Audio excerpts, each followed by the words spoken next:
Olá, estamos em mais um programa do portal Nervos à Solta. Eu, jornalista Gustavo Negreiros e o médico Ricardo Negreiros. E hoje a gente vai falar de um problema que são 3 letrinhas, toque. Mas o que é toque, Ricardo? TOC, Gustavo, é um transtorno mental, que é o famoso transtorno obsessivo-compulsivo. Só que muita gente confunde com ser perfeccionista. Ser organizado, não, eu organizo as coisas, eu tenho toque. Só que, na realidade, a obsessão do toque são ideias intrusivas que entram na nossa cabeça, pensamentos que nós não gostamos de ter, que são desagradáveis, desconfortáveis e ruins, e que, para aliviar esses pensamentos que não são nossos, a gente não percebe como sendo nossos, nós temos a compulsão, que é justamente um ato reflexo para silenciar esses pensamentos intrusivos ou então fazer a gente focar em outra coisa. Por isso que Mas, muitos por exemplo, pacientes sentem agonia bem importante e aí fazem um tremor, ou fazem um movimento, ou então vão checar se o fogão está aceso, porque o pensamento de talvez o fogão está aceso, ou de alguma coisa está contaminando o ambiente, ou algo ruim aconteça, faz com que eles fiquem profundamente angustiados. voltando à organização, por exemplo, você tem mania de colocar suas camisas por cores, ou então você colocar perfume tudo alinhado. É questão de alinhamento mesmo, não gostar nada fora do esquadro. Isso pode ser um toque?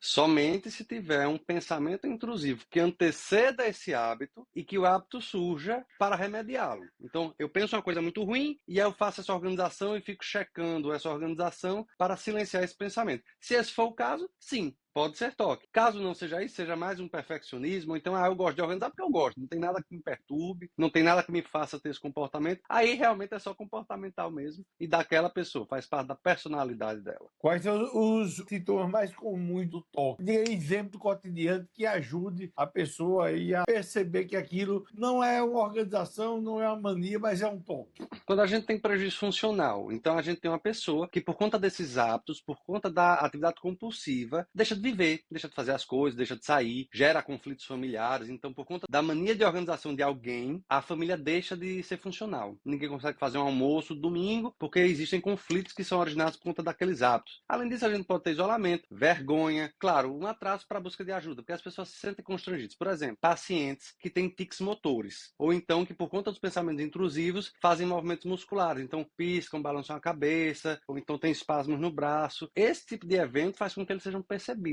numa roda de amigos, ou então num evento familiar. E aí isso gera uma vergonha tão importante que muitos deles acabam não procurando ajuda. Então é Ou importante que seja, a família perceba esses movimentos para buscar o médico psiquiatra. exatamente, aí é isso que eu queria perguntar. É quando é que esse limite para que não tenha um prejuízo na vida da pessoa? Então, só que se não há prejuízo, geralmente as pessoas não buscam ajuda. Então começa a gastar mais tempo para fazer atividades que pessoas sem essa condição fazem rapidamente. Uma pessoa que tem que fazer um relatório e ela tem talvez um transtorno obsessivo compulsivo ou um perfeccionismo exacerbado, leva muito mais tempo, demora mais. E às vezes nem tem um prejuízo real, mas há essa sensação de demora. Esse já pode ser um sinal para buscar ajuda médica e não A, esperar pe- prejuízos maiores acontecerem. a pessoa que, por exemplo, uma pessoa que não delega funções e quer centralizar tudo, ele tem toque? Não necessariamente. Geralmente, essas personalidades mais centralizadoras, inflexíveis, egoístas, teimosas, podem ter o que nós chamamos de transtorno de personalidade anancástica, ou transtorno de personalidade obsessivo-compulsiva. Nesse caso, a gente não tem as obsessões, são os pensamentos intrusivos, e temos apenas comportamentos inflexíveis, inadequados ao contexto social, que geram uma pessoa que tem uma necessidade de controle do ambiente e inflexibilidade de mudança. São pessoas muito, muito, muito teimosas, que têm uma dificuldade realmente se adaptar. E aí, por isso, necessitam de coisas muito rígidas no seu dia a dia. E quais os tratamentos funcionam melhor? O que é que temos de novidade hoje para tratar do toque? Então, isso é muito difícil de dizer porque o toque é uma doença que geralmente está relacionada com traumas na infância. Toque relacionado à mania de limpeza, uma necessidade de não se sentir sujo, muitas vezes podem ter algum abuso na infância ou algum trauma que o explicite, ou então que gere esse tipo de comportamento. E não é incomum que um jovem de 14, 15, 16 anos que esteja desenvolvendo transtorno obsessivo compulsivo e comece com toque ou tics de limpeza, ele já tenha sofrido algum abuso na infância. Então, sempre é importante retornar a essa infância. Como? Psicoterapia. E claro, sempre que tem um pensamento intrusivo que faz você ter uma compulsão, como é que a gente pode melhorar isso? Terapia cognitivo-comportamental. Veja, chega um pensamento, você não tem ferramentas para lidar com esse pensamento, e aí você faz o ato compulsivo, você pode adquirir essas ferramentas por meio da TCC, que é a terapia cognitivo-comportamental. Além disso, a gente tem a farmacoterapia. Tem muitos remédios que vão trabalhar trabalhar a ansiedade e o medo envolvido no toque e gerar bons resultados. Mais popular deles talvez hoje seja a fluvoxamina. A fluvoxamina é um inibidor seletivo da recaptação de serotonina, muito usado para transtornos ansiosos ou até mesmo transtornos depressivos. E para o toque acaba sendo a primeira linha. Por isso que o acompanhamento com o psiquiatra para avaliar dosagens, avaliar a medicação é tão importante. Existem também várias outras que têm significância estatística e boas respostas, sendo primeira linha. Essa é apenas uma delas.